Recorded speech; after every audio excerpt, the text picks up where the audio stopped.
Earlier today in Beijing's Tiananmen Square, more than 2,000 of the country's top leaders gathered for what may be the most important high-level meeting in China in decades.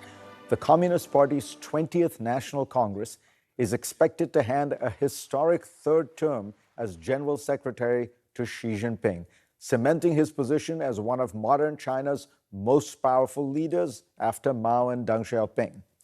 What agenda will China set for the next 5 years and beyond? Joining me to talk about all this is Kevin Rudd, a former Prime Minister of Australia.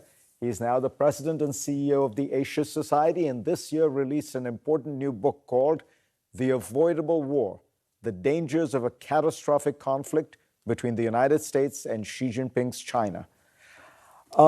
Kevin, welcome. I want to ask you about this party Congress. We look at China right now and we see a lot of problems. We see a COVID policy that isn't working. We see an economy that's stalled. We see a lot of distrust among China's neighbors from India to Australia. Will any of this matter as Xi Jinping solidifies his power base, or has he got such an internal lock on power that this party Congress will just be a rubber stamp of his third term? I think, Fareed, it's important for us all to take out the rubber stamp because the bottom line is, despite the headwinds you've just referred to, particularly in the slowing of the economy, also COVID's social and economic impact, and the external, shall I say, missteps, Xi Jinping's Leninist control of the party is very, very strong. You'll see him remarkably reappointed by about 2,300 votes to zero. I think on top of that, you're likely to see personnel appointments which are largely, if not exclusively, his own closest supporters, and a continuation of the Xi Jinping policy line, probably, on the economy and foreign and security policy as well. But it really is shaping up to be a profound coronation for a leader who will not just be around for the next 5 years, but intends to be around for life. And so when we look at that, we are talking about a continuation of his philosophy, which has really taken China in a very different direction, right? I mean, it was liberalizing economically. Xi Jinping has essentially scrapped all that and doubled down on state control and state organization. He's getting much tougher with the United States, much tougher with his neighbors. Is all of that likely to be articulated now in a way that, you know, we almost get a kind of doctrine from Xi Jinping?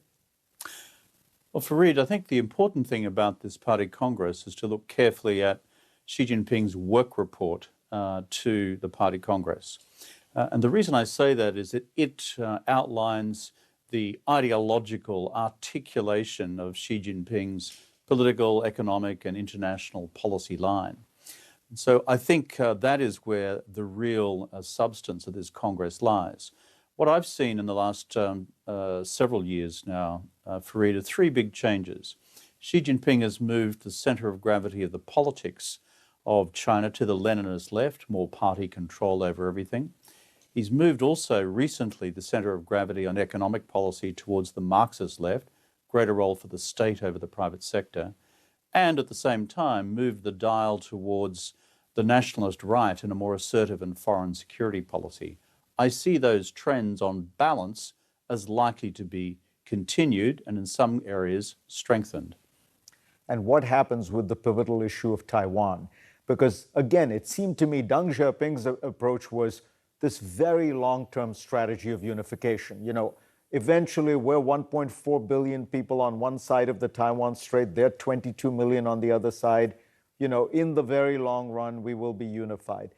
Xi seems to be talking about a much shorter time frame, and he seems to be talking about unification by whatever means necessary. Well, Fareed, you're right, is that unlike Deng Xiaoping, Xi Jinping has begun to reflect a timetable, an urgency about this question. Not next year, not the year after, and in my judgment, probably not this decade. But he has said you can't achieve China's ultimate national goal of national rejuvenation, which is code language for becoming the preeminent regional and global power. Xi Jinping has said you can't achieve that by 2049. his target date without bringing Taiwan back into Chinese sovereignty. If you like, at the largest and most expansive scale, therefore, we're now on a 27-year timetable. My expectation is that he would want to be in a political, military, and financial and economic and technological position to do that in the early 2030s when he would still hope to be around. But the clock, if you like, has started ticking unless the United States, its allies, and Taiwan can effectively bring about military and economic deterrence against that in the meantime. That is a frightening prospect. Kevin Rudd, pleasure to have you on. Good to be with you, Fareed.